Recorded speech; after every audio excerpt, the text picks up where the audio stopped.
And welcome into Fantasy Baseball today on Wednesday, May 17th. I am Frank Stampfl, joined by Scott White and Chris Towers. Today on the show, Lance Lynn bounced back. Shane Bieber did the opposite. Jazz Chisholm is out 4 to 6 weeks. And Matthew Liberatore, a pitching prospect with the Cardinals, is getting the call and will make his season debut on Wednesday. Before we get into it, please like this video and subscribe on YouTube if you haven't already. And if you're listening on the audio side, download, follow, and leave a 5-star rating on Apple or Spotify. Let's jump right in. Oh my goodness gracious! Chris, we're going to start with you, bud. Oh, okay. Interesting. Yeah, we'll go with Luis Robert, who homered for the 7th time in the month of May. His, I believe, American League leading 12th home run of the season, which matches his total from 2022. And now, look, this is sort of a dog bites man story. You know, we all had Luis Robert ranked fairly high. I don't think the three of us necessarily had too many concerns about him, but it is nice to see that Luis Robert is 1 home run away from matching his career high. Now, he's never played more than 98 games in a season. But there were, I think, some concerns that, you know, last year's power output might have been a red flag for him moving forward. And I think it's safe to say that has not been the case so far. He's got a 15% barrel rate, strikeout rate back up a little bit, second highest of his career. But with the quality of contact we're getting from him, you don't concern yourself too much for that. So, yeah, just wanted to give a little shout out to Luis Robert, who seems to be becoming the hitter we hoped he could be. If you look at just the month of May, and this excludes what he did on Tuesday, his average exit velocity for the month is 91.2 miles per hour, and his barrel rate was 23.5%. So, you know, it's pretty good. Kind of finally tapping into that power, lifting the ball, and obviously barreling it up.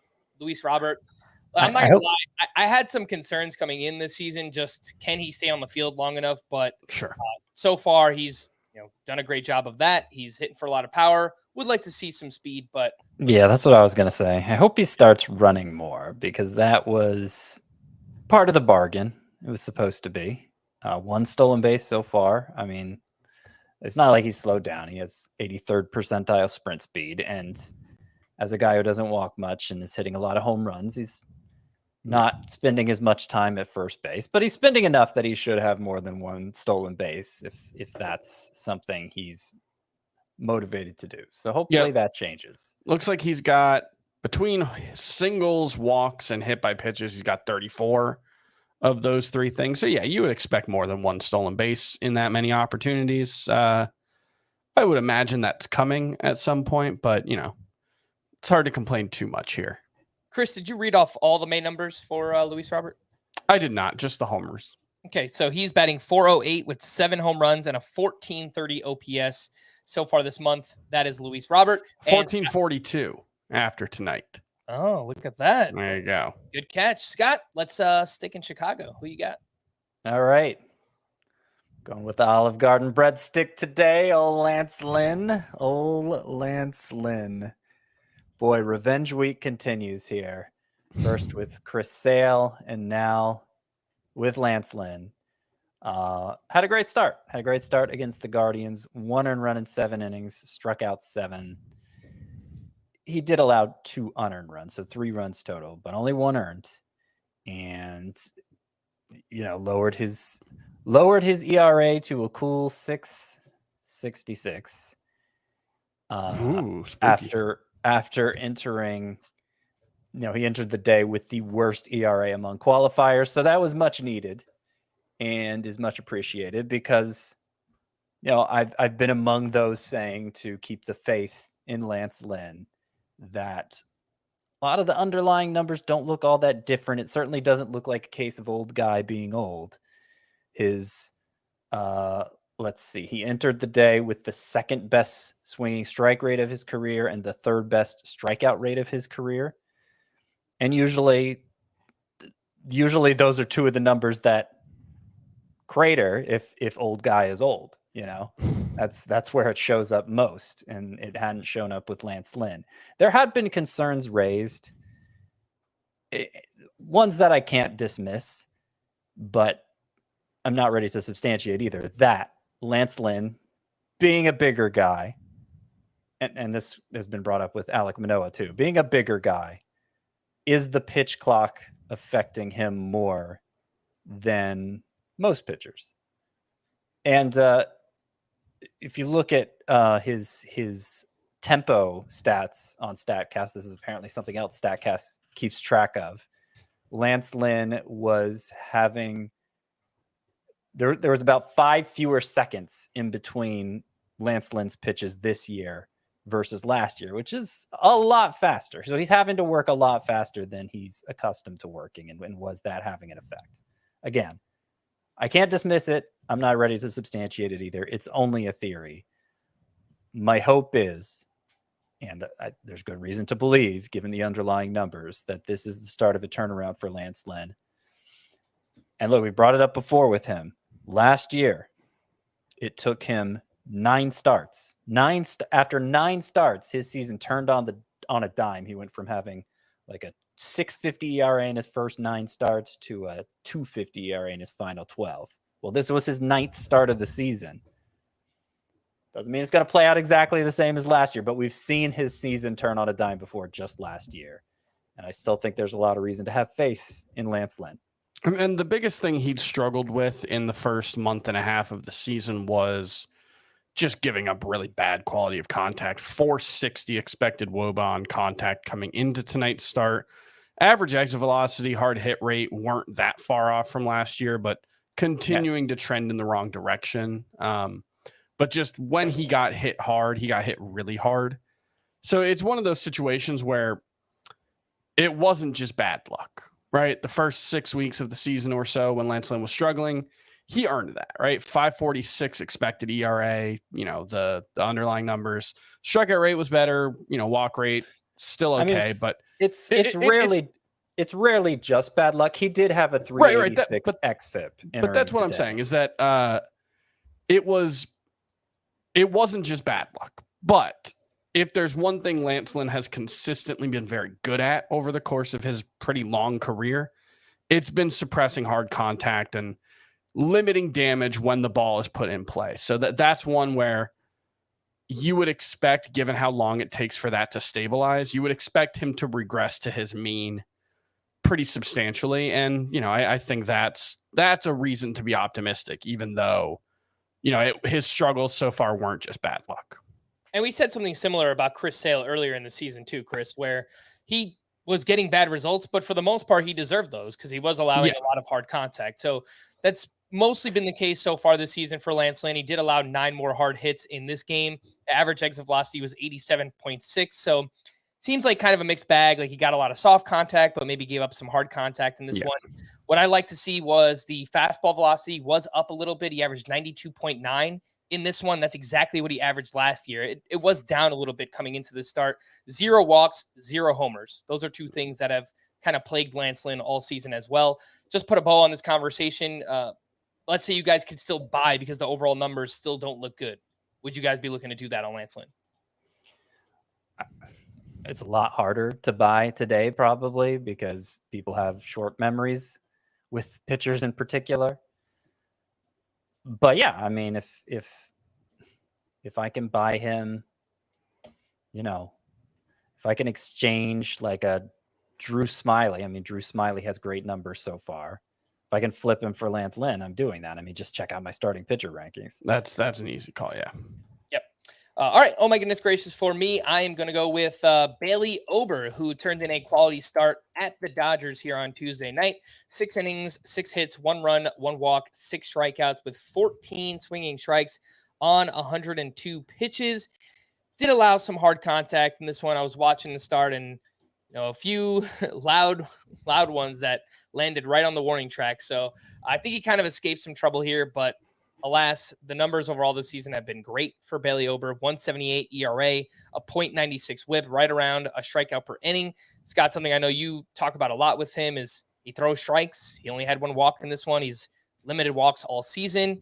is getting a good amount of whiffs so far this year as well. Again, this is Bailey Ober, but he does allow a ton of fly balls, has only given up 2 home runs in 5 starts. So I think when we see bad starts, because look, there will be some. He's not like the best pitcher in baseball. It will be probably some of those balls going over the fence for Bailey Ober. He's up to 75% rostered, which is right around the same rate as Jack Flaherty and Michael Wacha, who we spoke about yesterday. Scott, would you take Ober over both of those names? I would take him over both of those, even Jack Flaherty, who obviously had a dominant start last time. I have a lot of faith in Ober. Obviously, there's going to be some regression because he has a 1.78 ERA right now. But I do think he's going to be a whip specialist for sure with as few walks as he allows and as many fly balls as he allows. Like, he's not going to give up many walks. He's not going to give up many hits. Will he give up a higher rate of home runs than the average pitcher? Yeah, probably. So there'll be some disparity there with his ERA and whip when all's said and done. But like, I like that he's gone 6+ innings now, 3 starts in a row. Previous times we've seen Bailey Ober in the majors, the Twins hadn't let him do that. So it seems like they're taking the training wheels off here and are willing to let him roll.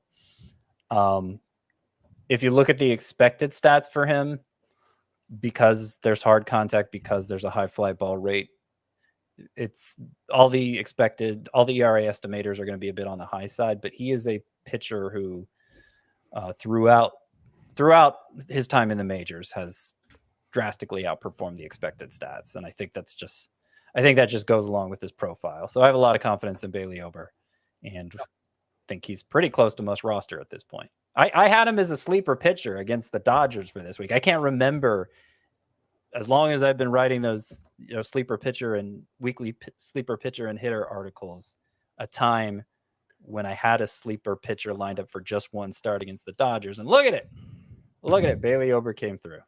Yeah, paid off too. And the Dodgers, to their credit, against right-handed pitching this season, second in weighted on base average. So bit of a roll of the dice there, Scotty, but it works out well for you and whoever listened on Bailey Ober.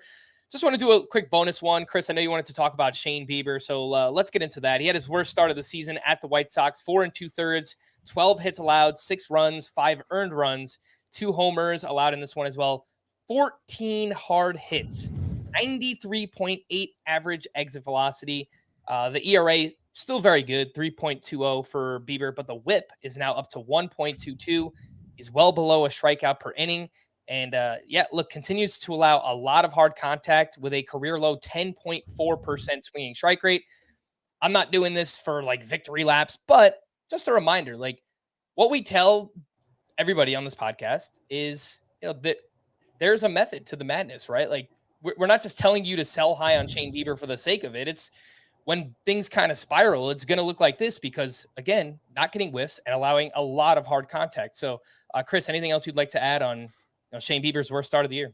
Yeah, it's something we've been warning about for, most of the season with Shane Bieber, that, the underlying numbers didn't quite back up what he'd been doing. His expected ERA coming into this start, 4.53, nearly 2 runs higher than his actual ERA. The thing about Shane Bieber has always been that he gives up a lot of hard contact. It's just that, when he's going well, he strikes out a ton of hitters. He doesn't give up any walks. And so when he does get hit, it tends to be doubles with the bases empty or solo home runs, stuff like that. And so, he tends to avoid the worst outcomes. But, he's made some changes to his pitch mix that I don't think are really helping him. And I'm not exactly sure what's going on. His cutter today was his second most used pitch. He allowed 4 balls in play, 97.8 mile per hour average exit velocity, 97.5 mile per hour average exit velocity on his four-seam fastball as well. And those have consistently been his 2 worst pitches when it comes to results over the past couple of seasons. And like the four-seam fastball you live with because you got to throw a fastball. He's gotten away. It goes down to about 35% usage most of the time. But last year it was 30% slider, 18% curveball, 16% cutter. This year it's 30% slider, 25% cutter, 10% curveball. I think that's a mistake. And I don't I can't imagine that Shane Bieber or anybody in the Cleveland Guardians organization is listening, but let's maybe go away from that. I don't have a good explanation for why that change has been made, but you have to go back really to 2020 was the only time that the cutter's been his third most used pitch and not been a bad pitch for him. So don't really understand the change he's made, but that sort of gives me reason to be optimistic, right? Because it might be as simple as stop throwing that bad pitch as often as you are. So hopefully that's the case moving forward. I don't really have a good explanation otherwise, but yeah, that's it's certainly, this is a situation where Shane Bieber definitely deserved a bad start today. Yeah, and I will say that maybe part of the reason he's changed his pitch mix is the slider and curveball just haven't been as effective this year. Not in terms of missing bats anyway. Still like bad hitting statistics off of them, but more like a 30% whiff rate on both rather than a 40% whiff rate. And a 40% whiff rate is tremendous. And that's how he was able to get away with the big drop in velocity last year. He had 2 breaking balls that he was just able to live and die by. But that was it's looking like that is a tightrope walk that maybe he's not going to be able to sustain now. And here in year 2 of the big velocity drop for Shane Bieber. And of course, that's not a final verdict. I mean, he was coming off his best start of the season with 9 strikeouts. And, actually prior to that start, I came out with that article, 7 sell high pitchers, and Shane Bieber was the highest profile of them. And then he goes and has his best start of the season. That might have caused me to clam up and not look to sell high on him either. So I get it if you didn't, but now he has this start, clearly his worst of the season. And by the way, 2 other pitchers of those 7 weren't so great today either. Alex Cobb and Justin Steele. I'm just saying. Hopefully you at least put their names out there and shopped around a little bit, even if you didn't get an offer to your liking.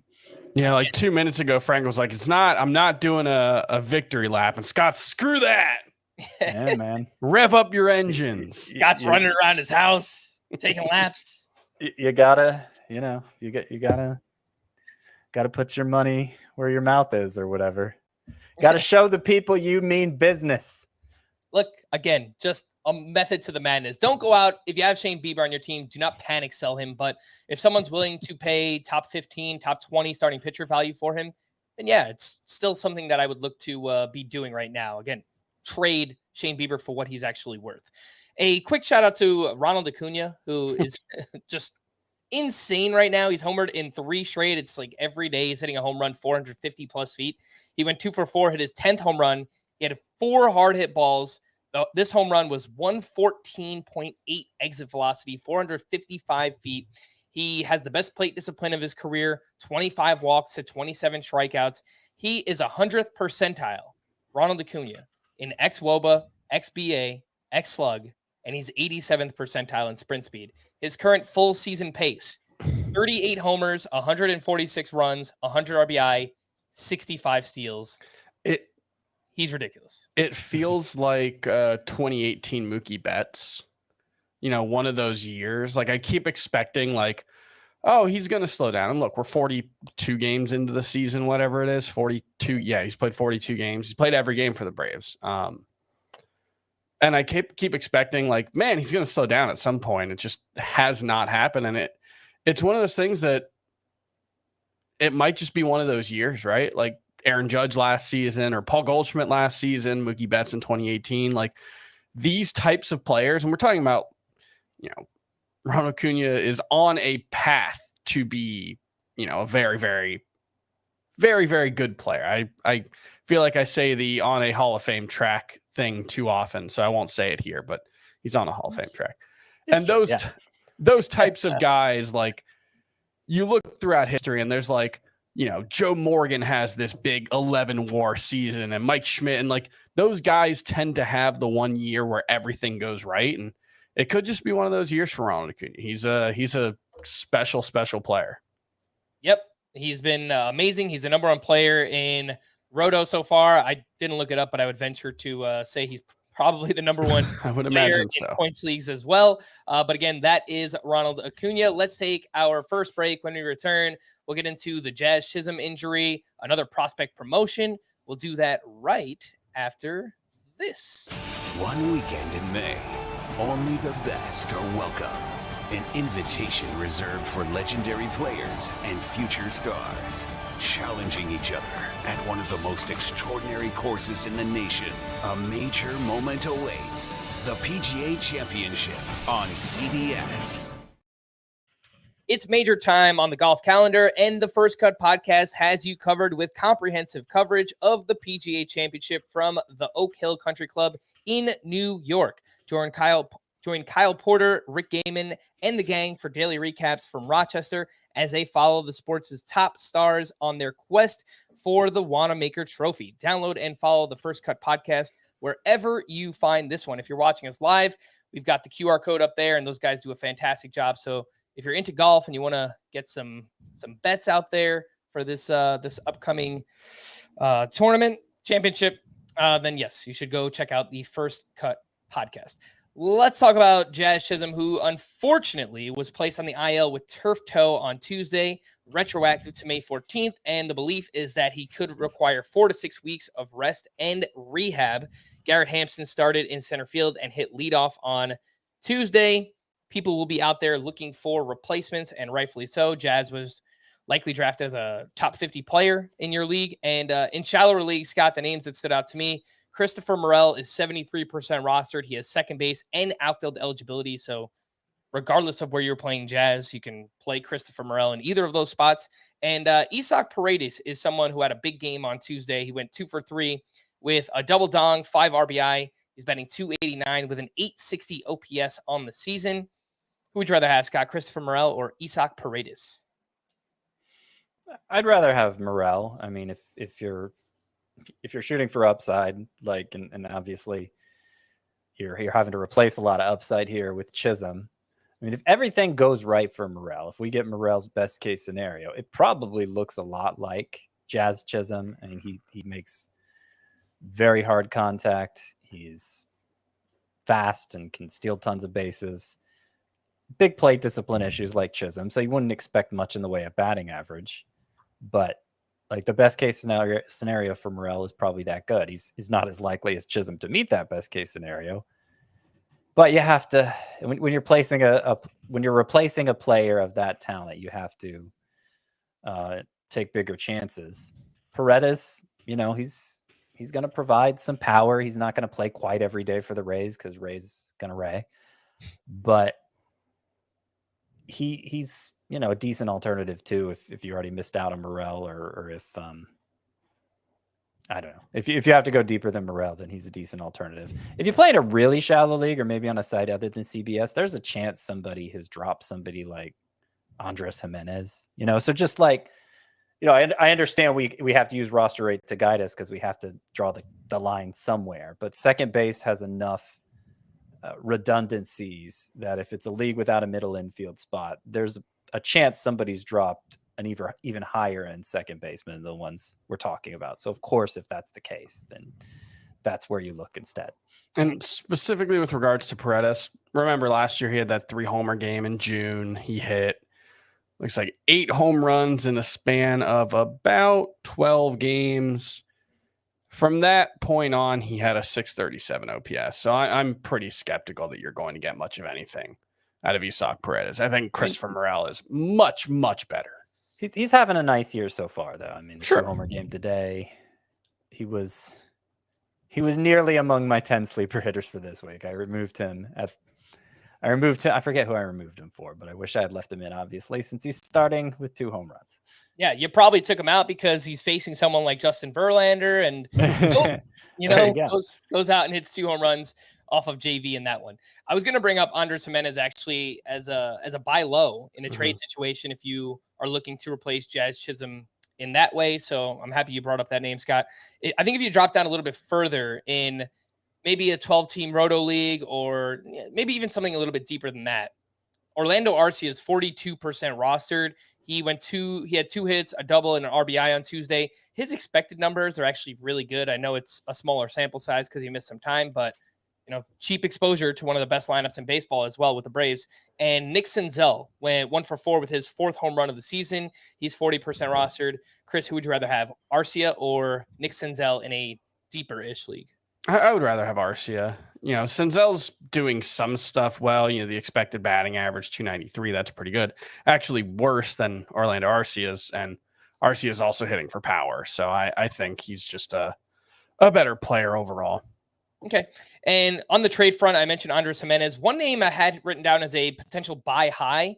People might not have realized how well he's played since he's returned, but Jorge Polanco, 283 with 4 homers and a steal since coming back. And the StatCast numbers look pretty good for him as well. And he's someone we liked before he suffered that injury in spring training and, kind of had his season delayed. What do you guys think about a buy high on Jorge Polanco?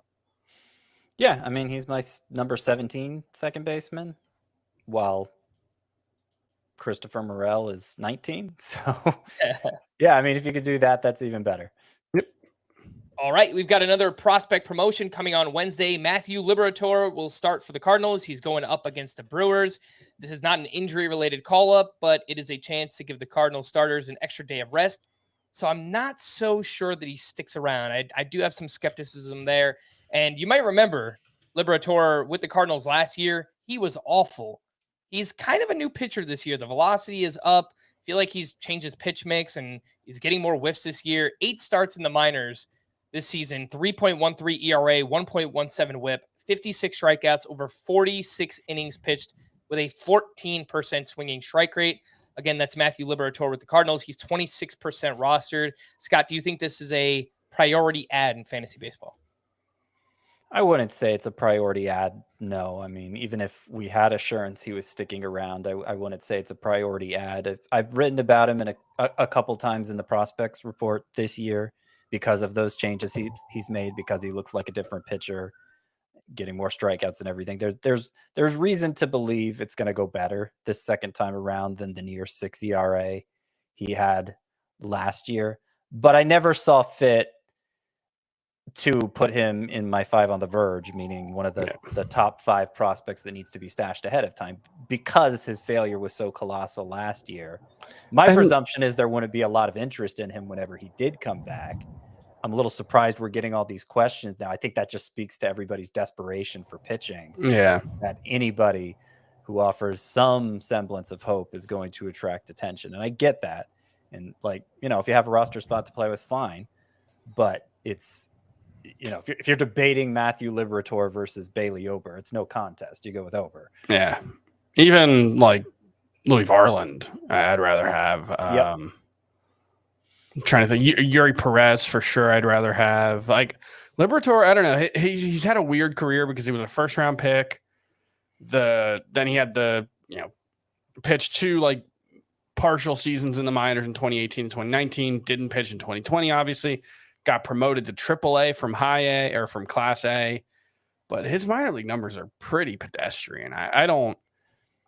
Again, because he might have a new sweeper and throwing harder this year. Maybe there's more there, but I don't really see much to be excited about here. He seems like a guy who got hyped as a 19-year-old dominating in low A and just kind of never lost that shine as he worked his way up the ladder. He jumped straight from low A to triple A because of the pandemic, wiping out that minor league season. But he was a guy who I felt like prior to his call up last year, his prospect stock had basically bottomed out. And now it's kind of rebuilt a little bit. Yeah. To the point that we're not just ignoring him now. Even that 2019 season, 3.10 ERA is fine, but less than a strikeout per inning, decent amount of walks. I don't know. Maybe he'll prove me wrong, but I don't see much in the profile. I know, Chris, that you're a big proponent of obviously the larger sample size, but I do kind of buy into the velocity being up and him being a new pitcher this year. Whether or not that will translate in the majors, that remains to be seen. So we'll find out with Liberatore. Do you guys remember how he got to the Cardinals organization, by the way? Was that the Arozarena trade? That's right. That's quite the trade there. It's more Tampa Bay Rays magic, I guess you could say. But great trade on their part, obviously, and we'll see if Liberatore can get it going here on Wednesday. A few other waiver wire pitchers. We already spoke about Bailey Ober. Michael Lorenzen made it 3 straight quality starts up against the Pirates, 6 shutout innings with 7 strikeouts, 13 swinging strikes on 99 pitches for him. And Dane Dunning turned in a quality start up against the Braves, 6 innings, 1 run, 4 strikeouts to 0 walks. Did allow a good amount of hard contact. Obviously, a really tough lineup that he was going up against. Velocity up across the board for Dane Dunning in this outing. Jared Schuster was okay on the other side of that game. 5 innings, 3 runs, 3 strikeouts. But his velocity was way up across the board. Fastball up 1.6 miles per hour. The slider up 2.3 miles per hour. And Brandon Williamson, who we mentioned yesterday, was making his debut in Coors Field on Tuesday night. He actually pitched really well. 5 2/3, 1 run, 6 strikeouts, 10 swinging strikes on 72 pitches, had a 5-pitch mix. Obviously is more of a soft tosser, only averaged 91.1 miles per hour on the fastball. But Chris, we'll start with you here. Any names that stand out? Michael Lorenzen, Dane Dunning, Jared Schuster, and Brandon Williamson. No. I'm pretty underwhelmed by this group. I know the results for Lorenzen and in particular Dane Dunning. I don't know what's going on with the Rangers, but like every pitcher has just been incredible for like the last 3 weeks for them. I don't really understand it. Maybe it's like a Space Jam situation and Jacob deGrom's pitching powers got put into a baseball and then everybody touched them. I don't know. But I don't see much with either Lorenzen or Dunning that is worth getting excited about. You know, Lorenzen, there's a little bit of strikeout potential there, but not enough. I don't know. Yeah, Lorenzen. That's my general feeling on all 4 of those guys. Lorenzen has allowed 2 earned runs total over his last 3 starts. He has made a pitch mix change this year, throwing a traditional slider more. He's using it 18% of the time. That was only 4% last year. So a bit of a change there. I'm not overly optimistic. Dunning doesn't get a lot of whiffs, but he's done a good job in terms of just limiting the hard contact, not in this start, but generally entering this one. He has done a good job of that, and it looks like he's at the Pirates next week, so a little bit more optimism there. Sky, anything you'd like to add on this group? Yeah, I'm to the point with Dunning where, and I had him as a sleeper pitcher this week. I had him as a streaming option yesterday. So I know I've been a little higher on him in general, but I'm to the point with him where I get the skepticism, and more likely than not is probably going to fall apart. But you know, when you have a 1.69 ERA and 0.88 WHIP at this point, even if I can't detect what exactly you're doing right, you must be doing something right, you know? So I kind of just want to roster him until the magic wears off, because maybe it never wears off. I mean, it didn't for Miles Michaelis last year. It didn't for, you know, Tyler Anderson. I guess Tyler Anderson, there were clearer things what he was doing. It didn't for Merrill Kelly. You know, maybe Dane Dunning is this year's version of that. And if you never take a shot on that, then you never have a chance at that. Obviously. Sure. I think there's a difference between like, hey, add him and see where it goes. But like, my expectation is he's a 4+ ERA pitcher. Probably. Though I will point out 350 xERA so far. When yes, in the past it's been closer to 450, like you said. Yep. Scott, anything on Brandon Williamson, who made his Reds debut? Well, you know, we were dismissive of it because he had an ERA over 6 in the minors last year. I will point out that before Bryce Miller got called up, he also had an ERA over 6 at AAA, and obviously that's gone very well as well. Brandon Williamson has had better years in the minors, years with a lot of strikeouts. I think the difference between him and somebody like Bryce Miller is that Bryce Miller has the big fastball. When Brandon Williamson, it's more a lot of different pitches, a wide pitch mix. None of them are going to be like an elite offering, though. So he did get 10 whiffs on 72 pitches, which is a nice rate. But he threw 32% cutters, 31% fastballs, 18% sliders, 14% changeups. Interestingly, 7 of the 10 whiffs came on the slider and changeup, which he threw a combined 32% of the time. So like that seems like a lower ceiling profile than somebody like Bryce Miller offers. So I'm going to make that comparison, and then I'm going to immediately reject it and say Brandon Williamson, while it is possible he becomes a useful fantasy pitcher this year, I don't think this first start is reason to rush out and pick him up. I do want to say, because I haven't been on any of the Bryce Miller podcasts yet, I don't know how you guys feel. I think he's a sell high. Yeah, I would agree with that.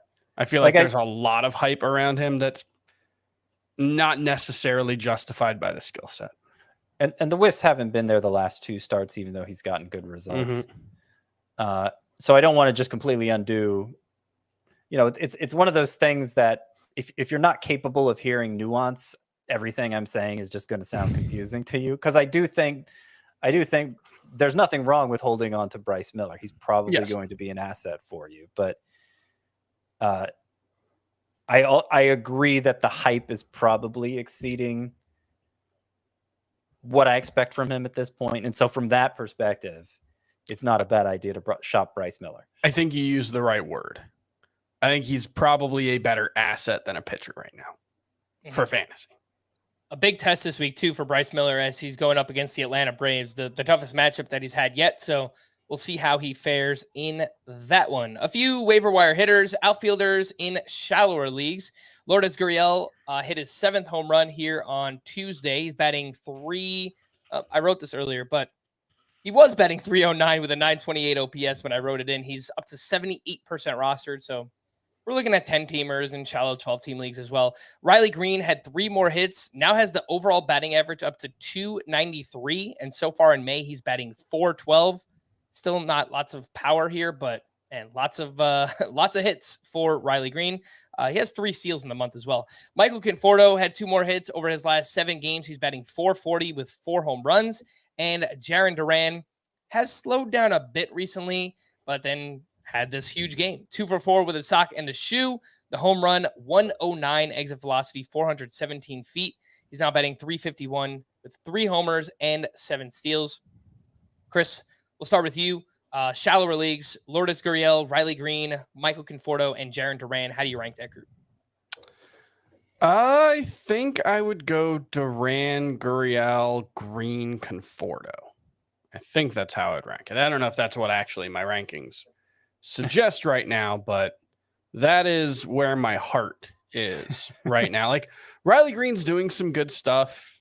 He's hitting the ball hard. He's pulling the ball. Those are things that you want to see, but just hitting the ball on the ground way too much still. 57.1% ground ball rate is actually higher than it was last season. Remember, that was the big concern in the spring training, was can he start elevating the ball and get the most out of his skill set? That's not what we're seeing so far. I think he's a useful player, but like, this profile right now is more like a latter day Charlie Blackmon with a little more speed, which is fine.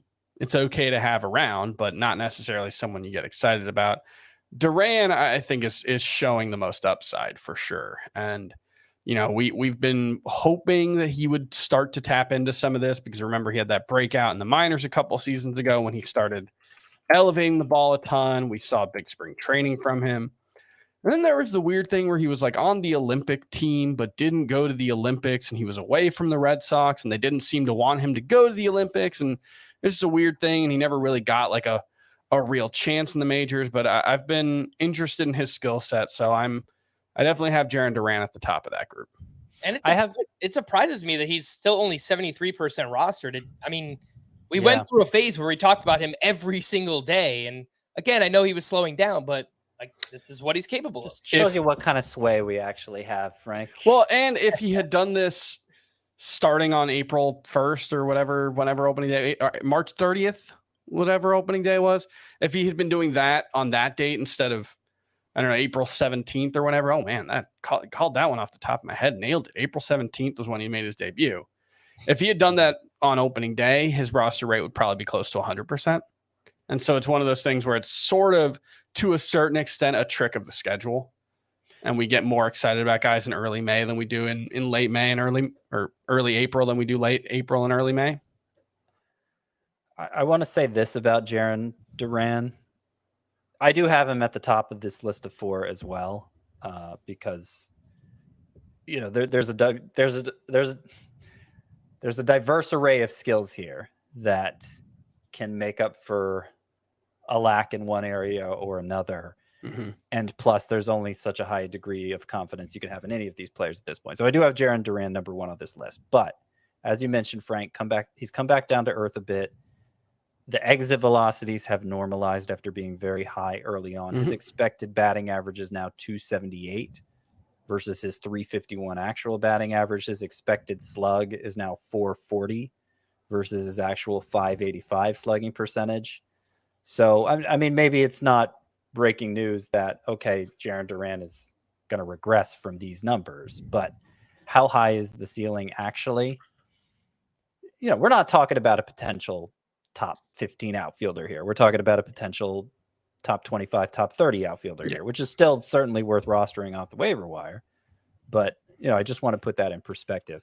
I'm also starting to get excited about Lourdes Gurriel, who would be number 2 on this list for me, because, last year it was, he struggled to hit for any power. Was it because of the dead ball or whatever?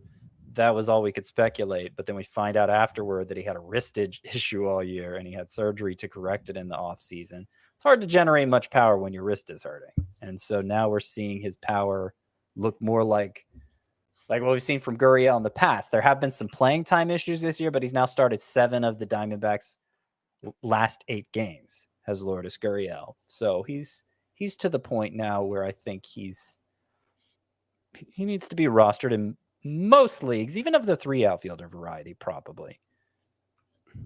So those are my top 2. He's 2 for 5 tonight, by the way. Mm-hmm. A few corner infielders. How do we rank this group? Ezekiel Duran went 1 for 4, hit his 6th home run, and it was a shot, 443 feet. Kind of wondering where he's going to play when Corey Seager returns, but he played a lot of left field before Seager went down. So I think he could just slot there on an everyday basis with the way he's performed. That's my hope anyway. Yeah, he's batting 292 with an 817 OPS. Matt Mervis went 2 for 4 with his first career home run, 110.7 exit velocity, right down the line. It hit off the right field foul pole. Yoan Moncada went 2 for 4 with a walk, double, 2 runs, and an RBI. He's got 5 hits in 4 games since returning. And Casey Schmidt, he only went 1 for 3, but had 3 more hard hit balls, 2 100+ miles per hour off of Zach Wheeler. So pretty impressive pitcher to do that off of. Schmidt is batting 452 early on. The average exit velocity, the barrel rate, both of those look impressive so far. Scott, how would you rank this group? Ezekiel Duran, Matt Mervis, Yoan Moncada, and Casey Schmidt. I'm going to take Mervis number 1 still. Slow start, but, you get a pass for that. First stint in the majors. The fact he hit that home run 110 miles per hour, I think, shows the extent of his upside. So Mervis number 1. I'll go Duran 2 by a razor-thin margin over Schmidt. And, obviously that could change quickly if Duran doesn't continue to get the playing time, I hope he gets. And I'll go Moncada 4th. And he's not that far behind the other 2 third base options. I just have really no idea what to expect from Moncada. All right. And then in deeper leagues, Mickey Moniak has played 3 games with the Angels so far. He's got 5 hits, 2 homers, and 2 steals. I don't know how he's going to play. They very clearly have 3 outfielders there. I mean, maybe it comes at the expense of like Taylor Ward if he continues to struggle. But, I mean, Moniak has been awesome so far. He was performing really well in the minors as well. Kevin Kiermaier won't be DH, that's for sure. That's right. Kevin Kiermaier had 2 hits, including his 3rd home run. He is batting 327 with a 909 OPS so far. Jose Siri, 1 for 4 with a sock and a shoe. He's got a low batting average, but 5 home runs and 4 steals so far. Robbie Grossman went 2 for 4 with an RBI and runs scored. He's hitting well recently. And Gavin Sheets, 1 for 5 with his 5th home run, added 3 RBI. Chris, any names that stand out here? We're talking 14, 15 team leagues with 5 outfielders or more. Moniak, Kiermaier, Siri, Grossman, and Gavin Sheets.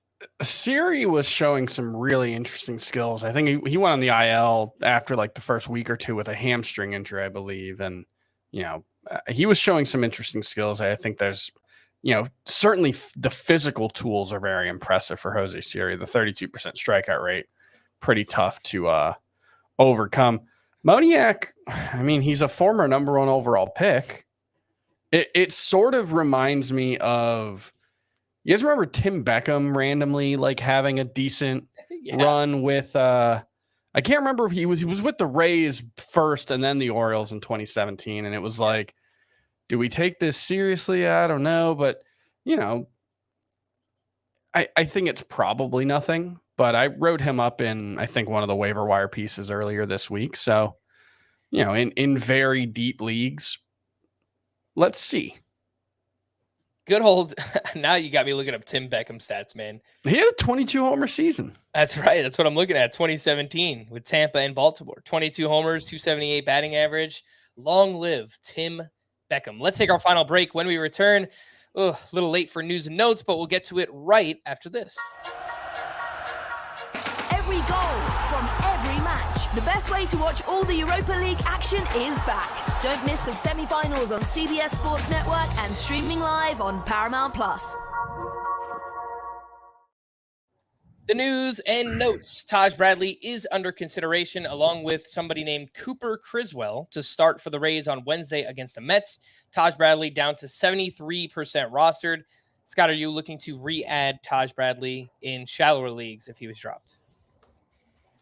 Yeah, I mean, I'd go for him over Matthew Liberatore for a number of reasons. Yep, agreed. Vlad Jr. will undergo an MRI on his right knee after leaving Tuesday night with right knee discomfort. Jacob deGrom threw a light bullpen on Tuesday. He'll likely advance to more traditional bullpens in the coming days before going out on a rehab assignment, assuming he makes it that far. Fingers crossed. Tyler Glasnow threw 4 shutout innings with 9 strikeouts in his rehab start at AAA on Tuesday night. Eloy Jimenez was cleared to run the bases and could resume swinging by this weekend. He's still at least a few weeks away after having an appendectomy earlier in May. Mason Miller has been diagnosed with a mild UCL sprain in his right elbow. He's going to be shut down from throwing for a while, but the A's believe Miller will return this season. Not sure that I completely buy that, but honestly have no idea when Mason Miller could return. There's no such thing as a mild UCL sprain for a pitcher, but especially one who throws 102 miles an hour. So, yeah, if we see him at all this year, I think that's a win. If you need an IL spot or you play in a league that doesn't have IL spots, I think you could go ahead and drop Mason Miller. It turns out the Yankees are big old cheaters after all, as Domingo Germán was ejected because of a substance found on his hand, and he got accused of this earlier in the year, and for whatever reason, just continued to use that substance. And well, they let him get away with it last time. They let him just watch it. It was the same umpiring crew as tonight's start, apparently. So weird. That's also the Blue Jays pitcher. I can't remember his name, but the guy who gave up the home run to Aaron Judge. I saw a headline that he was tipping his pitches last night. So much ado about nothing. The home run from yesterday, not today. Yeah, Aaron Judge is homering every day. He's pretty good. He is pretty good. I mean, that's like the biggest non-story story that I've ever seen with that whole like Aaron Judge situation. Anyway, Domingo Germán will be suspended for 10 games. Liam Hendricks will make another rehab appearance at AAA on Thursday, and he's struggled so far, which is totally reasonable given the circumstances. He has an 11.25 ERA in 5 appearances in the minors. Yandy Diaz was out of the lineup again Tuesday. Not again, just for the first time, with left groin tightness. Jose Ramirez was placed on the bereavement list, and prospect Brian Rocchio was recalled as a result. Sounds like it'll only be a few days for Rocchio to be up with the team. Maybe he'll appear in a game this time. I think he actually had a pinch hit appearance. Oh, did he? I thought he got called up and didn't even play. Yeah, I mean, I think that was the last time he got called up. But, yeah.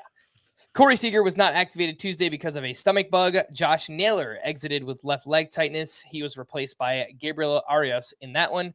Wade Miley left his start with a left lat strain. Carlos Carrasco will likely return to the Mets rotation Friday against who? The Guardians. Revenge game. for Carlos Carrasco. Walker Buehler said he's aiming for a return to the mound on September 1st, considering he had Tommy John in August of last year.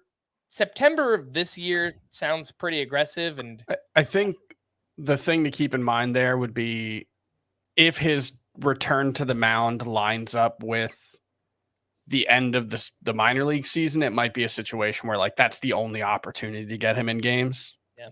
You know, because there was someone that happened with last year. I can't remember who it was, but someone returned from Tommy John surgery without going to the minors or some serious injury. And I think that was the situation. So that could be the timing there. And it wouldn't surprise me if it's as a reliever as well, not even as a starter there for Walker Buehler. Kyle Hendricks will make at least one more rehab start in the minors before returning to the Cubs. Omar Narvaez will begin a rehab assignment next week. And Scott, are you worried about that potentially affecting Francisco Alvarez? Yeah. I didn't think it was going to happen this soon. And Alvarez has been swinging the bat well, so maybe he's earned a bigger share of the starts from behind the plate. But it really comes down to how comfortable are the Mets with him defensively. And I haven't seen too many reports saying they are or they aren't. You know, the fact he's a 21-year-old handling the costliest pitching staff in Major League history. I just made up that stat, but I'm pretty sure it's true. It's certainly sounded right. And you said it with conviction. Yeah. Yankees are pretty expensive too. Yeah, no, I don't know. I mean, I just moved Francisco Alvarez up to 12th in my rest of season catcher rankings because I've been so excited by how much he's been playing, how well he's been hitting. But this throws a wrinkle in that, and I think we just have to wait and see how it plays out. Take this for whatever it's worth, but according to StatCast, Francisco Alvarez 90th percentile in framing so far this season. Oh, pretty good. Well, I wasn't expecting you to say that. He has not had a DH appearance yet, right? I don't believe he has. Yeah, I don't think last I checked, which was over the weekend, he hadn't. And that was the one thing that they said when he got called up was, you know, we're not going to use him at DH at first, but he could force our hand. And hopefully that's what happens, right? Hopefully it's like, maybe it's a 40-60 split at catcher, or maybe it's a 50-50 split, but then he gets a start or two a week at DH, and you can, you know, basically just keep him in your catcher spot. I'm hoping that's what happens. Lastly, Rangers pitching prospect Kumar Rocker will have Tommy John surgery later this week. A few pitchers got knocked around on Tuesday night. I only wrote down two of them here. See if you have any thoughts on these two. Luis Castillo hit hard at the Red Sox, 5 innings, 7 runs, 5 of those earned, 3 homers allowed in this start. The velocity was actually up across the board. 11 hard hits, 98.1 average exit velocity against Castillo. And over his last 5 starts, a 5.67 ERA, a 1.44 whip. And Justin Verlander, only his 3rd start back with the Mets, but didn't look too good up against the Rays. 5 innings, 6 runs, 2 homers allowed in that one. Scott, any thoughts on Castillo or Verlander? I mean, not huge concerns. Luis Castillo, this is a longer rough patch than we usually see from a pitcher his caliber. 5 straight non-quality starts, 4 of them just 5 innings in length, not going the minimum even for a quality start.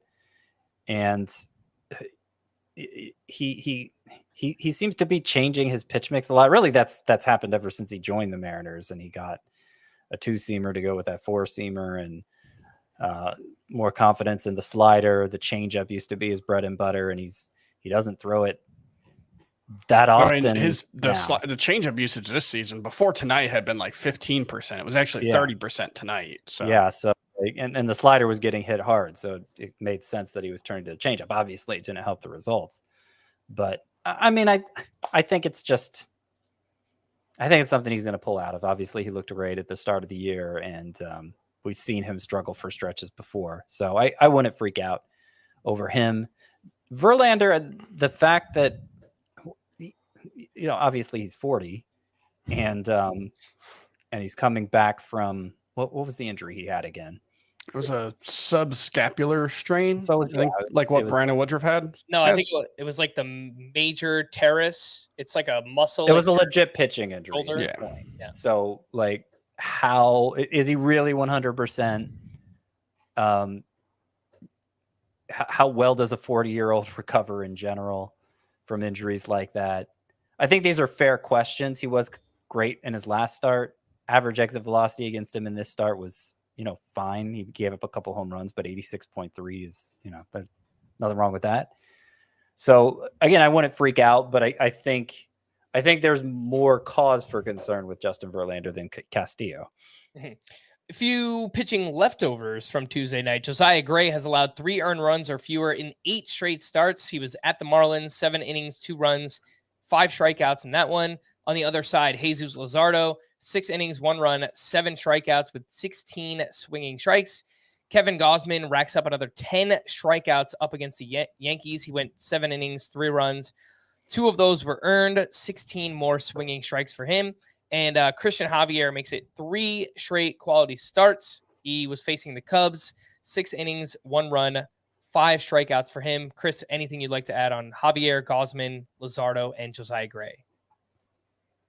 Not on Javier, Gausman, and Luzardo. I think those guys are all awesome. Luzardo, the only question is whether he can stay healthy, which keeps him in. For me, it's more like the low end SP3, high end SP4 range of my rankings. But it's one of those where it's like, while he's pitching, he might be a top 25 guy. It's just, I think last season was the first time he's thrown 100 innings since he was like 23 or something. It's been a long time.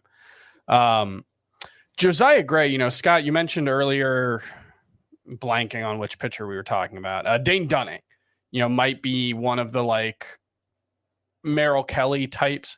I just think Josiah Gray is kind of turning into that type, which is in some ways a little bit disappointing because we had high expectations for him and we hoped that he could, break out and harness some of the swing and miss potential and become a better strikeout pitcher. But like, I don't know if it's fair to expect that at this point. The cutter introduction has mostly served to limit the amount of hard contact that he gives up rather than, taking his game to another level in terms of swings and misses. But like, the 296 or 273 ERA is backed up by like a 360 xERA, which that's not great. You would expect some regression, but it's a significant improvement from what we've seen. And I think it makes Josiah Gray a useful fantasy option. On a better team, he'd be even more useful. But it's, I think a low ceiling, but I'm starting to think he might be like a relatively high floor type of pitcher. I'm a little more worried about Gray. If you look at the whip is 1.35. Sure, yeah, that's FIP and XFIP. Don't trust it. And the walks are really high, 3.8 walks per 9. I have to imagine at some point those are going to come back to bite Josiah Gray. I was going to say, like, can you get anything for him in a trade right now? I don't think so, but I might look around and see. I think it's reasonable to try to trade him, but I'm a little more. I have a little more confidence in him, pitching closer to like the mid to high 3s than, a low 4s or mid 4s ERA like his FIP might suggest. All right. A few hitting leftovers. Aaron Judge locked in, as we mentioned earlier, now has 5 home runs in his last 4 games. Nolan Arenado has homered in 5 straight. And Esteury Ruiz becomes the first player to 20 steals this season and is currently on pace for 73 steals. A few We're not going to get an 80 guy this year. I want 80. I just shouts to Esteury Ruiz for also leading the majors in hit by pitch. He's got 9 of them, only 6 walks. Nice. Love that. Love a guy who does that. That's a legitimate skill, and it's helping keep his OBP more than respectable at 330. That's downright decent. Zach Neto's got to be outpacing him with the hit by pitches. Yeah, he's got like 5 or 6, right? He's 7. Oh wow, in 28 games. Yeah, love it. Scott, I was going to say, obviously every team faces each other at least once this year. If the A's match up with a series against the Dodgers and they face Noah Syndergaard, Esteury Ruiz, yeah, he might get to 80. He might just get to 80 steals this year. I think Syndergaard's already given up 11. Oh gosh. Oh man. Wow. I was watching the Dodgers game earlier too, and Austin Barnes cannot throw to second base. It is a problem. He does like the sidearm or like submarine throw from catcher, and like the Twins were just running wild on him. So if anyone is out there, if you want to bet on like stolen base props, Do it when Austin Barnes is the catcher. Yeah, Syndergaard's given up 10 without a caught stealing so far. Yeah, it's rough. A few bullpen updates for the Nationals. Kyle Finnegan worked in the 8th inning with a 2-run lead, facing 5, 6, and 7 in the Marlins lineup. And then Hunter Harvey got the 9th. It seemed like, okay, maybe this is kind of a passing of the torch. Maybe Hunter Harvey's the closer. He gave up a 3-run walk-off homer to Jorge Soler. Chris, just another 1-run victory for your Miami Marlins. I don't know how they're doing it, but they're doing it. They did finally lose a 1-run game. They're now 13-1, and I think they're 500 now. That's crazy. That's alarming. Worst run differential in the National League. Jorge Soler, by the way, one of the most visually appealing home run swings in all of baseball. It's just, so vicious. I love it. That home run in Game 6 of the World Series. It hasn't 2 landed. years ago. I'm gonna be that's an image that will never leave my mind. It should not. For the Rangers, Will Smith struck out 1 for his 8th save. He's up to 68% rostered. And if you need saves or you just need a reliever in a points league, yes, go out and add Will Smith. For the Yankees, Clay Holmes pitched in the 8th with a 2-run lead, facing the heart of the Blue Jays lineup, 4, 5, and 6. Wandy Peralta once again got the 9th. He walked 1, but picked up his 3rd save in the past 5 games. I think this is a pretty open committee right now. It's Peralta, it's Michael King, maybe Clay Holmes works back in, but if you're desperate for saves in a deeper league, Wandy Peralta is 14% rostered. For the Reds, Alexis Diaz picked up his 10th save. For the Giants, Camilo Doval gave up a solo home run, but picked up his 10th save, and Scott Barlow also picked up his 5th save. To stream or not to stream, let's take a look at Wednesday. And actually, I guess I could put Matthew Liberatore in this mix too, if you guys have any interest in that. He's going up against the Marlins. Not the Marlins, the Brewers, excuse me. They're really bad against lefties, the Brewers. That's true. That is true. So maybe it's something you can look at. I mentioned Brian Bayo yesterday. He's going up against the Mariners. I like that one. Look, I don't love the concept of starting a guy right after he's called up, but I don't love the concept of streamer pitchers in the first place. So I will say Mike Clevenger's been pretty underwhelming, but Cleveland with no Jose. I mean, this has been a historically bad offense so far, and now they don't have Jose Ramirez. So it's a good point. I would be surprised if he didn't have a good start. Okay. So Clevenger, Bayo, and Scott, kind of a maybe on Liberatore. I think yesterday when we were looking at Wednesday's slate, I said Edward Cabrera against the Nationals was somebody I'd think about. And now you've thought about it? Well, look, I don't actually want to start any of these guys, but that's not the game we're playing here. Well, Scott, I changed up the whole way we do this so that you don't say no to every pitcher anymore. All right, exactly. Let's get it to Thursday. Lots of Tylers. Tyler Wells, I'll mention, he's up to 77% rostered. So if he's available up against the Angels, I think that's fine. And that's it. I don't know. It's Thursdays are slate, so it's bad. I guess the fact it's in Baltimore helps Tyler Wells' case. I mean, the Angels have some thunderous hitters in their lineup, and he gives a lot of fly balls. But hey, I recommended Bailey Ober against the Dodgers, so why not Taylor Wells against the Angels? Similar profiles there. Ober with a little more strikeout potential. I assume Yuri Perez is 2 rostered now to count for this because he's to, I think, 85%. Yeah. So it's Tyler Wells or bust on Thursday. We're going to wrap there for Scott and Chris. I am Frank. Thanks as always for tuning in to Fantasy Baseball today. Please make sure to follow and leave a 5-star rating on Apple or Spotify. We'll be back again tomorrow. Bye-bye.